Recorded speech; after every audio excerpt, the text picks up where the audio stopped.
Hello, good day. Good day to all my viewers and my friends and all those who are watching me live tonight. Um, why I am focusing on pandemic environment all the time? That's the question most of the people ask me. My basic aim to discuss about pandemic is that why I'm discussing pandemic matter, the pandemic topic all the time, because there are so many things in my mind which I want to discuss.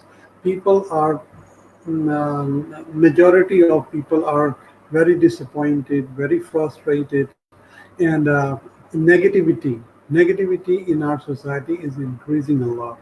So that's why I've decided to discuss about pandemic. That's at my top list. Okay, so today the topic which I'm going to discuss is I can show that my Facebook viewers can see it on the screen, but I'm afraid my uh, Instagram friends won't be able to see that. Anyways, the topic is today is all about COVID-19. The first thing is how to look after your mental health during a pandemic. Right.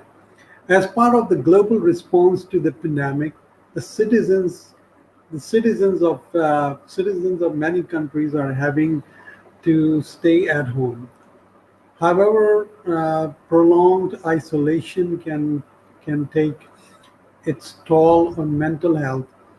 Mental well-being advocates share their top tips on what you can do to cope with anxiety and stress while stuck at home.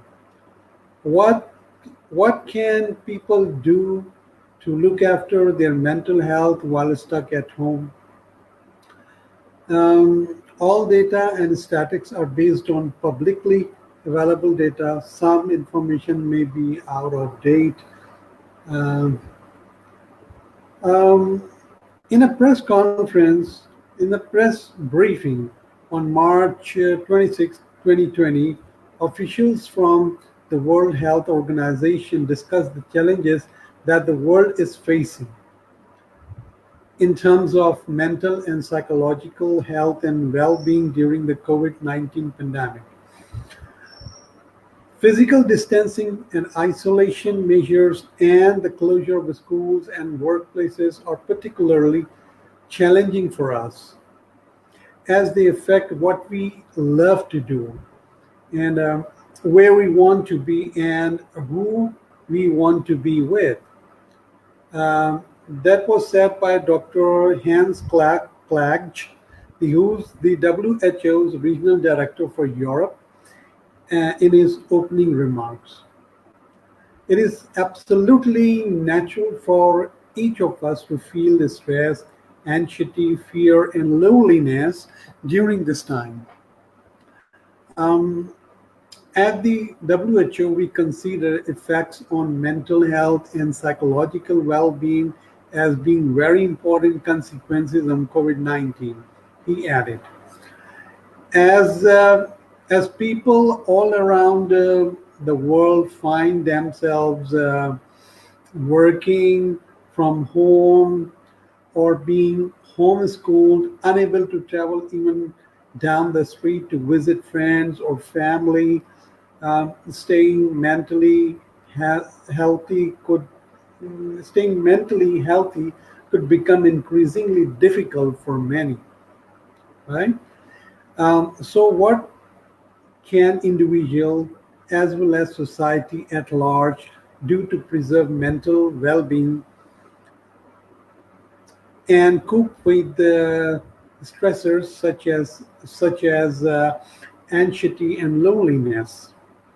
To find out medical news today, um, have reached out to mental health advocates, business neuro-linguistic programming practitioner and mental health trainer Tanya Diggory. She also works there on the WHO. Founder and director of Calmer and leadership coach uh, and mental health first aid instructor. Kate Honsel, founder of Everyday People. That's a journal.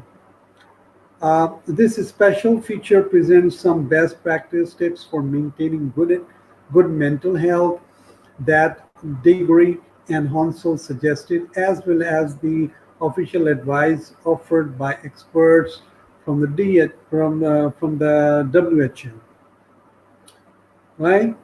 And the second point, which I was supposed to discuss. Yeah, that's the second point.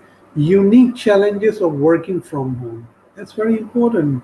Nowadays, people are facing a lot of problems in point two. Working from home may seem like the dream setup for some among us, as it offers the possibility to tap into that latent creativity from the comfort of a cozy, familiar environment. However, it can also bring a unique set of challenges, especially as an enforced measure. While being able to work from home um, can empower and uplevel our working life if taken to the extreme. We end up being switched on the whole time, right? In many cases, the boundaries between home life and work life can become blurred. And these boundaries are what enable us to stay healthy and well, right? In an enforced work from home situation, um, um, how can we say work from home situation, people may end up continuously sharing a space with other family members, and they may start to feel as though they have to attend to both domestic tasks and work assignments at the same time. This blending of home and work life may also lead to working longer hours than usual. People may fall into a pattern of overworking, a sense or feeling that they should be working long hours to show colleagues that they are being productive, even though no one can physically see them working. Right? My third point is about, let's say, third point, yeah. That's my third point, yeah. Managing stress while working from home. Very important. Nowadays, people are facing a lot of problem in this matter. So, how can people address these challenges and reduce the amount of stress that comes with working exclusively from a home environment? Very important. Firstly, accept that stress levels will likely be higher, higher for many at this time. Whatever you are feeling is valid considering the current context. That is why, when working from a home, prioritizing your mindset and well being at the start of the day is essential, right? One helpful way to set boundaries so that a person does not become overwhelmed with competing tasks is to create a physical space that is for work only, where the person will not face non-work related disruptions and interruptions. Please keep this in mind. Where possible, it is worth designating a space that is yours for work only. This separation can support you physically and mentally and help get you into the appropriate had a space each time you settle into work. Okay, and if you live with family, a partner, or housemates, you could have a chat with them about what boundaries you need to put in place in order to ensure a healthy and productive mindset. People who share their homes with others may actually be able to benefit from the situation by co-opting family or housemates to actively help them stay on track, right? For instance, if you struggle to take breaks throughout the day, you could use living with others to your advantage. Perhaps ask for their help in encouraging you to take time away from your desk at lunch or for a mid morning or afternoon break, right? That could be very, very helpful. Cooperation is key, and be kind and patient with yourself and those around you. That's very important. Okay, I stress the importance of maintaining other helpful habits such as eating regularly and sticking to a healthful diet because these are in themselves a cornerstone of mental health. Okay, when planning your day, schedule in eating regular nutritious meals, renew through exercise, make time to connect with others, and maintain good sleep hygiene. That's very important. I also mentioned the importance of maintaining good communication with both homemates and work colleagues at this time, right? Be open with your plans with those you live with and your team. Have clear boundaries with your non-negotiable and negotiables, and be open to flexibility where your schedule may need to adapt to support someone else, right? And my fourth point is what can employers, yeah, very important. What can employers do? There are also adjustments that employers can make to ensure that their employees do not hit burnout mood in record time while working from home. There are few questions that employers should ask themselves if they want to help their employees maintain their well-being and remain productive. These questions could be like, say, do my team members have the right physical setup, such as equipment to do their work remotely, platforms for online communication, including video calls, and a comfortable chair and desk setup? That's very important. And the other question could be, do they have meaningful connection opportunities beyond meetings that focus on the work? People need time to have fun and engage in supportive chats with colleagues just as they would in the office, right? The same thing used to happen normally before COVID. Third questions could be, do employees have an appropriate workload considering their change of circumstances? And the fourth question could be, there are many people who are working alongside homeschooling, supporting others at risk, and self-isolating, right? If the answer to any of these questions is no, employers should aim to address these issues to support their employees in achieving an adequate work mindset away from the office. That's very important. I would advise regular check-ins and signposting to supports available so that everyone's well-being is being nurtured on a daily basis. as well as opening a feedback loop to address any communication challenges that may appear due to the remote work setting, right? And the fifth point is, yeah, how to get back into home time mood. Very important. Another possible stumbling block when a person has to work from home for long periods of time is effectively getting out of that work mindset once work is done for the day.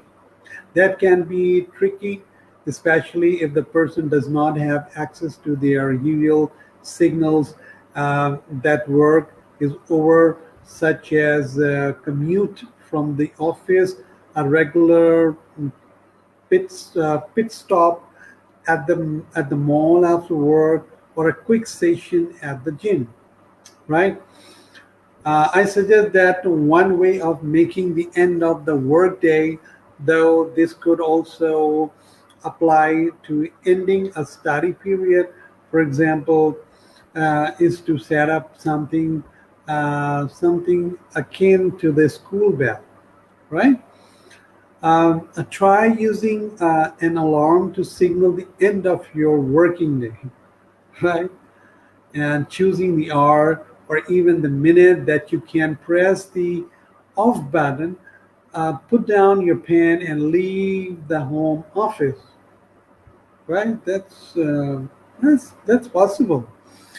Book ending the start and end of the working day with suggestive activities might also help.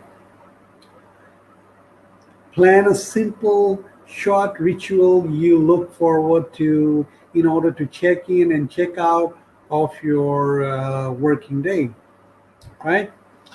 Um, it could be anything like starting the day with a cup of tea and 10 minutes of journaling, learnings from yesterday, or hopes for today. Then your checkout could be a short scheduled call with a colleague, friend, or family member to share your evening plans, right? Planning enjoyable things to do in the evenings can be a nice reward for all your hard work and something to look forward to each day, right? However, I advise readers to go easy on themselves should this strategy not work perfectly every time. Okay, that's also another possibility. Don't beat yourself up if work bleeding into the evening, and just stop, take a breath, observe what's happening with kindness, and proceed with intention into the next part of your evening. Very important, right? The sixth point, you can see it's scrolling down on the screen. Coping with loneliness. Oh my God, that's one of the difficult point. Research has shown that loneliness is one of the world's most significant risk factors for premature death. If this is such a huge problem at the best of time, what happens now that many people's freedom of movement is severely limited, right? Um, I remember in the press briefing from March 26, 2020, Dr. Asha Malik, the WHO's technical officer within the Department of Mental Health and Substance Abuse, noted that some of the people most at risk of experiencing an increased sense of loneliness and anxiety are older individuals as well as those already living with mental health issues, right? To cope with loneliness while in relative physical isolation, Dr. Malik said that there are some basic strategies that the WHO are advocating across the population, such as taking part in some form of physical activity, keeping keeping to routines or creating new ones, right? Engaging in activities that give a sense of achievement, and importantly, really maintaining social connections. Right? Although staying connected may be more difficult now than ever before, Dr. Malik points out that now is the time to explore the full potential of digital technologies in helping us stay in touch with our loved ones. Very valid point. I agree with that. And I'm also agreed with this perspective. Um, as much as an overuse of digital technology can be detrimental to our well-being, we are truly fortunate to be living in the digital age, where it's never been so easy to stay connected with the people who matter to us most. Yeah, we're really lucky that we're living in a digital world. Where possible, video calls are essential. They help to give that illusion of proximity and feel like the person or people you are talking to are nearby, right? Also, throughout the virtual press briefing, Dr. Malik repeatedly emphasized the importance of sticking to old routines and creating new ones. This, she explained, can help give structure to our daily lives at a time when our normal activities are disrupted. Once again, I'm agreed. Routine is very important for well-being. So if you are living by yourself, write a list of the people and activities that lift your spirits. Be sure to prioritize time for connecting with others and doing things you enjoy every day. Okay. For those who live on their own and are finding that enforced isolation has hit them hard, I also suggest considering the things you enjoy doing by yourself yet haven't had time to dedicate to them, right? What books do you like to read? What self-care routine can you put in place to support your mind and body? What nutritious foods can you cook to boost your immune system? Right? Immune system's importance, everybody knows. People should ask themselves these questions and try to take this unexpected time to themselves to focus on aspects of their lives that they may not have paid very much attention to before. Okay. The seventh point, which was in my mind, was yeah, here, tools for coping with anxiety.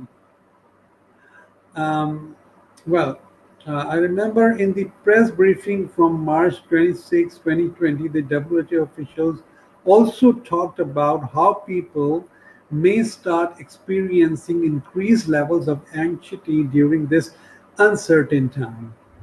Dr. I remember Kloch, yeah, said that our anxieties and fears should be acknowledged and not ignored by better, but better understood and addressed by individual communities and governments. The issue making all of us nervous is how we manage and react to stressful situations unfolding so rapidly in our lives and community. He continued the same. He then shared a few personal strategies for coping with the stress and anxiety. Please, would you mind if I take a sip of tea, please? Personally, I'm trying to stick to what has worked for me in the past when I want to be calm. For example, learning and practicing simple relaxation techniques like breathing, like that, breathing exercises, muscle relaxation, mindfulness, and meditation, which can all be very helpful in alleviating mental distress. Okay. I also suggest the practices such as mindfulness and meditation can help relieve anxious thoughts. Um, One of the key factors of experiencing anxiety is a sense of feeling out of control.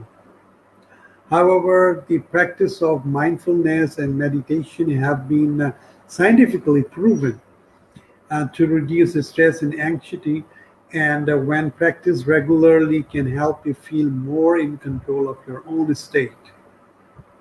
We're not always able to control external circumstances.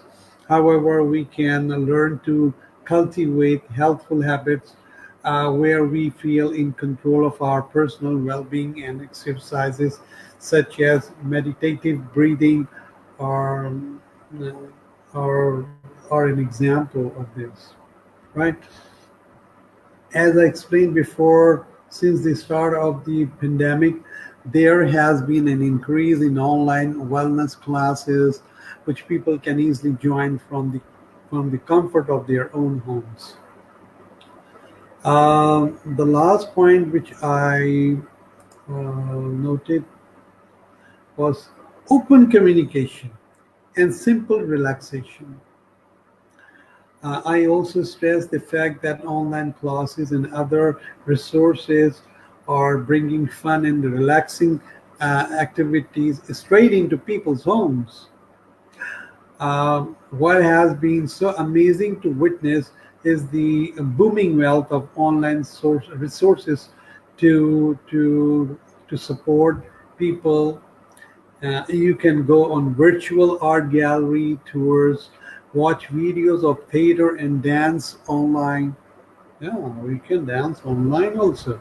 Have video dinner dates with friends, online pub quizzes, live stream yoga and workouts, and even multitude of free courses for keeping learning, such as opportunity to get creative. And what's really great is that we can also reconnect with those hobbies and relaxation techniques that don't require a screen reading, taking a bath, gardening, listening to music, playing music, journaling, writing, arts and crafts, cooking, new recipes, stroking your pet, daydreaming, so much to savor and enjoy, right? WHO Regional Director for Europe also spoke of the importance of engaging in earnest communication at this time. I myself also try and acknowledge upsetting thoughts when they occur, and discuss them with people around me.